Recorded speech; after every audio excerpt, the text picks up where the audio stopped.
បាទសូមគោរពនឹងជម្រាបសួរបងប្អូនទាំងអស់គ្នាខ្ញុំផុសអំពីតម្រុយឆ្នោតយួនជូនបងប្អូននៅថ្ងៃទី21 ខែ 4 2019 បងប្អូនណាហើយមានខ្ញុំផុសនៅម៉ោង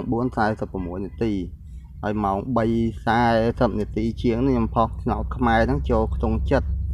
តែដឹងត្រូវលេខត្រេងខុសលេខត្រេងចូលខ្ទង់ចិត្តហើយសម្រាប់ឆ្នោតយួនមានដូចខាងក្រោមនេះបងប្អូនហើយសម្រាប់ឆ្នោតយួនឥឡូវដោយប្របាទលេខណាលេខយកមកចេញដែរបងប្អូនណាខ្ញុំផុសនៅម៉ោង 4:46 នាទីបងប្អូនណាផុសនៅម៉ោង 4:46 នាទីជូនបងប្អូនបាទហើយមានតការជូនពរបងប្អូនឲ្យសំណាងល្អនឹងហេងទាំងអស់គ្នាវាប្របាទដាក់ទៅមែនតើលេខឥឡូវបាទលេខវាយកចេញសិនតែរហូតដល់លេខឥឡូវ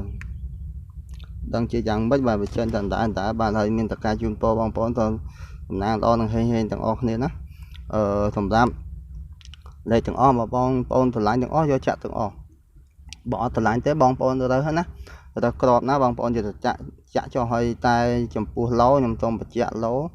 72 27ហ្នឹងប្រហែលជាអាចចេញ 100%ឡូណាសម្រាប់ឡូមាន2ក្រប72 27ហ្នឹងអាចចេញ 100%ឡូណាសូមបញ្ជាក់ជូនពរតំណាងល្អនឹងហេងទាំងអស់គ្នាបងប្អូន